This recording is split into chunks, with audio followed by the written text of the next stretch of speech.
Na aula de hoje, iniciamos o capítulo 6 do módulo 2, este módulo 2 fala da língua portuguesa, origens e aspectos semânticos, e o capítulo 6 vai abordar as relações de sentido entre as palavras. E vamos voltar a essa palavra que nós temos escutado ela frequentemente nas nossas aulas, que é o léxico, que tem essa origem numa expressão grega que significa livro de palavras. É o conjunto de palavras de uma língua e é chamado de léxico. E para que isso? Por que a gente precisa saber disso? Porque no nosso processo de interação social, nós falantes selecionamos alguma dessas palavras, esse conjunto de palavras chamado de léxico, onde nós selecionamos algumas e com ela nós formamos o nosso vocabulário, que será colocado em prática em cada situação de uso que nós vamos utilizar para nos expressar.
Nós relembramos o que é léxico e o que é campo lexical.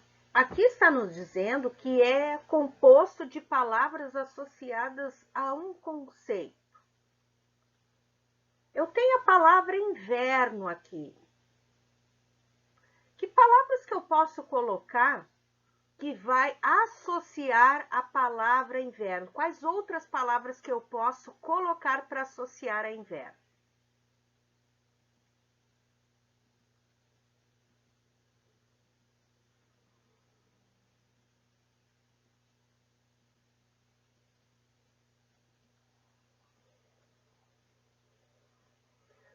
Todas essas palavras que eu coloquei aqui, elas fazem associação ao inverno. Então, o que é um campo lexical? Um campo lexical, na verdade, é um conjunto de palavras organizados em torno de um conceito. Então, aqui nós temos um conjunto de palavras organizadas em torno do conceito inverno, havendo entre elas uma relação de significado. As palavras de um mesmo campo lexical, que é no caso aqui, nós temos palavras de um mesmo campo lexical. Todas fazem referência à palavra inverno. Elas não são sinônimos. O que existe entre elas são conexões por afinidade. Não é mesmo? Por afinidade. Então, por afinidade, eu sei que o inverno me remete neblina, cobertor, luvas, lã, frio, agasalho, lareira, gorro, neve, um chá quentinho, pullover, um aquecedor e outras palavras que também podem fazer referência a esse conceito que é o inverno. Então, nesse quadro de palavras, organizado em torno da palavra inverno, pode-se perceber conexões, porque as palavras estão conectadas. De algum modo, é possível que todas essas palavras do quadro estejam relacionadas às experiências proporcionadas por essa estação do ano que é o inverno. Então, o que nós temos aqui? A gente estabelece um campo lexical para a palavra inverno, associada a diversas palavras presentes no quadro, como o aquecedor, o cobertor, o gorro, o chá, luvas, etc. Isso é um campo lexical. Nessa fotografia, ela também ilustra uma das experiências que nós vivemos durante essa estação do ano, que é inverno. Inclusive, estamos nela neste momento. O que essa fotografia nos mostra? Uma lareira nos aquecendo, os pés com meias próximo à lareira, né? Porque aquecendo os pés nós estamos aquecendo o corpo inteiro. A pessoa está bebendo um chá ou qualquer outra bebida quente, está com uma parte do corpo com cobertor, ajudando a se aquecer. Então, nós temos alguns elementos nessa fotografia que nos remete ao inverno, a essa estação do ano. Nós também podemos ter o campo lexical fazendo referência a uma palavra cognata, ou seja, são palavras que são formadas com base na mesma raiz. Por exemplo, aqui eu tenho a palavra primitiva flor. Desta palavra flor, eu tenho as palavras que são oriundas da palavra flor. Dessa mesma raiz, que é, por exemplo, florista, florido, floricultura e florzinha. Então, palavra cognata é aquela formada com base na mesma raiz, como nos exemplos aqui colocados. Relembrando, gurizada, que nós já estudamos o conceito de semântica e léxico no capítulo 3 do módulo 1, inclusive tem uma videoaula que foi postada há um mês atrás, mais ou menos, tá? Sobre esses dois significados e tem 13 minutos. Então, quem não recorda muito bem, eu sugiro assistir novamente esta videoaula. E a semântica é a disciplina que estuda a significação das palavras. Quando eu falo de semântica, que ela está ligada ao estudo da significação das palavras, eu quero saber qual é o significado de determinada palavra dentro de um contexto. Tanto que nesta videoaula do capítulo 3 do módulo 1, eu coloco uma tira onde tem um diálogo entre a secretária e o general, e ela pergunta para ele se ele não tem medo que a aliança, já que a aliança está apertando muito o dedo dele, ela pergunta se ele não tem medo que isso possa causar algum dano, assim, no caso, para a saúde dele, né? Já que fica interrompendo a circulação sanguínea. E ele fala que a liberdade dele, digamos assim, já foi interrompida no momento que ele se casou. Então, a palavra aliança, ela tem significados distintos para a secretária e para o general. E o que é o campo semântico que a gente vai explorar e estudar nesse capítulo 6? É a possibilidade, as possibilidades de significados de uma palavra ou de um conjunto de palavras que vai ter esse significado dependendo do contexto em que ela está contida e dos interlocutores que estão envolvidos neste processo de texto, nesse texto que foi construído. Como exemplo para ilustrar o estudo do campo semântico, aqui tem um fragmento da música Língua de Caetano Veloso.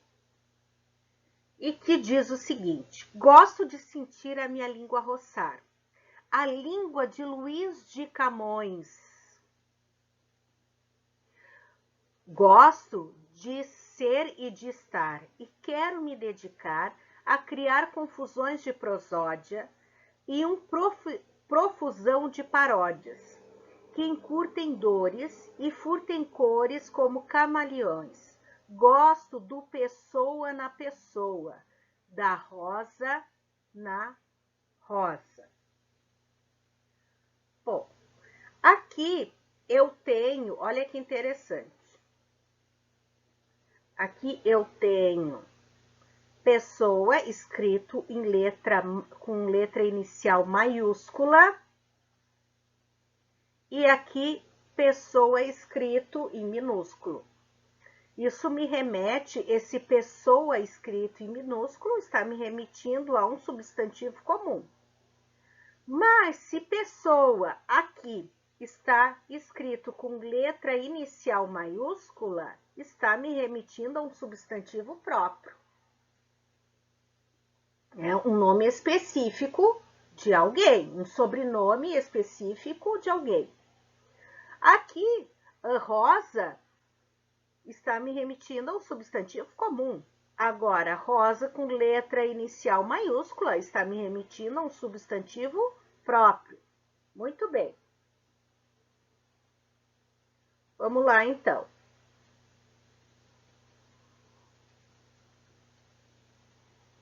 Tá aqui. O que isso está me mostrando? Bom, pessoa com letra inicial maiúscula e rosa com letra inicial maiúscula é um substantivo próprio, mas de quem o Caetano Veloso está fazendo referência nessa música? Quando fala de Luís de Camões, ele já, enfim, ele escreve todo o nome do escritor, desse famoso escritor português, Luís Vaz de Camões. Mas quando ele faz referência de pessoa na pessoa, da rosa na rosa, ele, quando fala de pessoa na pessoa, ele está fazendo referência a outro famoso escritor português, que é o Fernando Pessoa, que junto com Luís Vaz de Camões são os escritores mais importantes, né, de Portugal e que são estudados em todo o mundo. Quando ele fala da rosa na rosa, ele faz referência ao escritor brasileiro Guimarães Rosa. E quando fala de rosa, aqui em letra minúscula, né? Em letra minúscula, ele está se referindo a um substantivo comum. Então, vocês estão vendo que a mesma palavra, as mesmas palavras, ó, pessoa tem um significado, tem um sentido. Olha o que a gente estudou lá no capítulo 3 do módulo 1, semântica, analisa o sentido das palavras e das construções. Então, tá aqui, ó. Pessoa com letra inicial maiúscula faz referência ao grande escritor Fernando Pessoa. Rosa com letra maiúscula é um substantivo próprio que faz referência ao famoso escritor brasileiro Guimarães Rosa. E pessoa, letra minúscula, é um substantivo comum. E rosa também é um substantivo comum. Ó. Então, as palavras, elas ganham sentidos dependendo do contexto da construção que ela está inserida. Por isso que o campo semântico, ele diz respeito às possibilidades de significação de uma palavra ou de um conjunto de palavras, como nós temos aqui, dependendo do contexto em que elas estão inseridas e dos interlocutores envolvidos no processo. Certo? Então, essa aqui está a proposta da música, que nós analisamos um fragmento dela, Língua, de Caetano Veloso. Aqui tem um exercício, tá? Que nós vamos fazer juntos, que diz o seguinte. Exercício 1, tá? Para esse exercício, a gente vai se basear por este texto aqui, tá? Que diz o seguinte: nau à deriva. No asfalto ou em alto mar, perigo, perigo. Perdidos no espaço sideral. Meu coração é um porta-aviões. Perdido no mar, esperando alguém pousar. Meu coração é um porto sem endereço certo. É um deserto em pleno mar. Vocês percebem que ela é musicada, né? Ela é rimada, né? Ela é, na verdade, um trecho de uma letra de música de uma banda gaúcha chamada Engenheiros do Havaí. Fez muito sucesso lá nos anos 80 e 90. Vamos lá. O termo nau pode ser uma designação genérica a diferentes tipos de embarcação. Tá? Na primeira estrofe, o eu lírico menciona que a nau pode estar perdida no asfalto,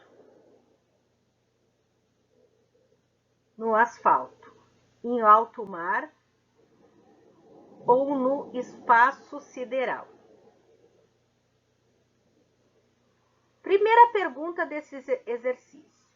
A que tipo de transporte ele provavelmente está se referindo? A que tipo de transporte, ó?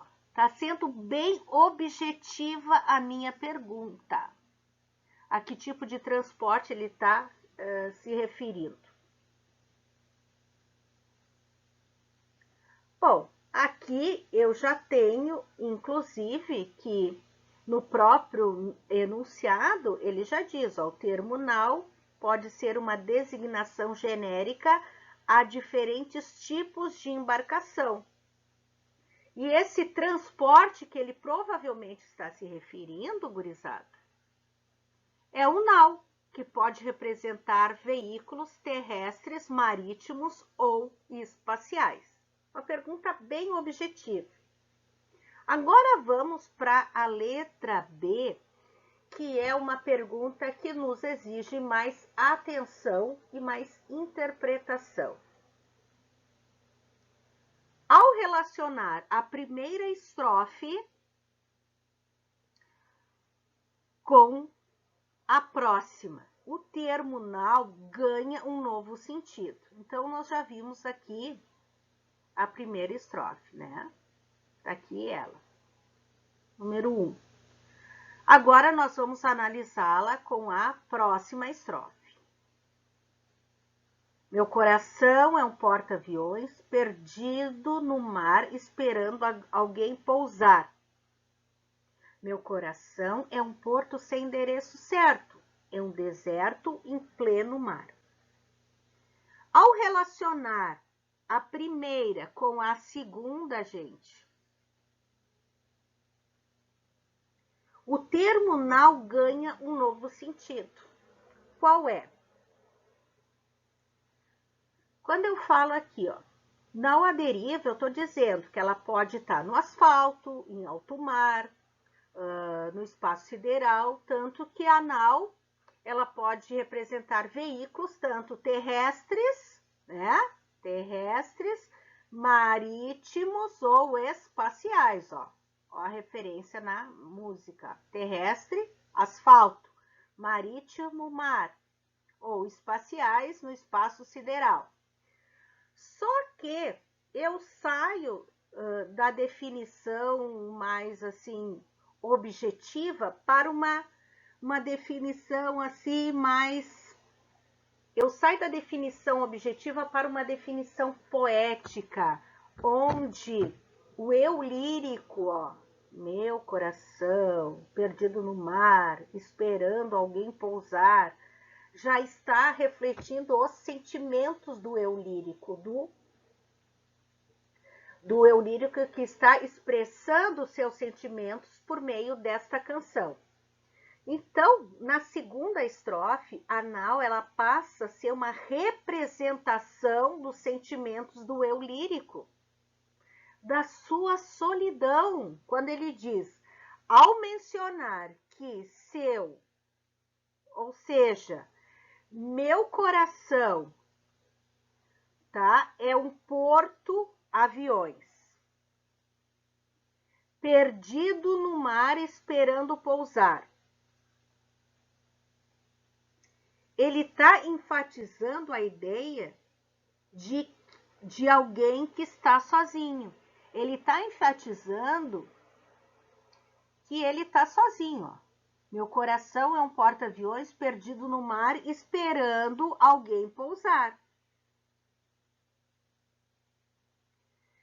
Então, e ele perdido, ele também mostra o seu desejo de encontrar uma pessoa que lhe dê um rumo, um destino. Meu coração é um porto sem endereço certo. É um deserto em pleno mar, tá? Perdido no mar, esperando alguém pousar. Tá? Então, ele está enfatizando a ideia de alguém que está sozinho, perdido, com o desejo de encontrar uma pessoa que lhe dê rumo, sentido. Tá? Tá aqui. Então, a segunda estrofe, ela tem esse conceito de colocar para fora os sentimentos do eu lírico. Tá aqui a resposta. Tá? Então, vocês estão vendo que nesse exercício eu fiz uma interpretação de um conjunto de palavras dentro desta letra de música. Então, como nós estamos estudando o campo lexical e o campo semântico, a gente tem que entender que nós estamos estudando o sentido das palavras, que é, inclusive, o tema, né, do capítulo 6, relação de sentido entre as palavras. Questão número 2. Leia atentamente o poema, né, do nosso poetinha gaúcho Mário Quintana, Os Degraus. Não desças os degraus do sonho, para não despertar os monstros.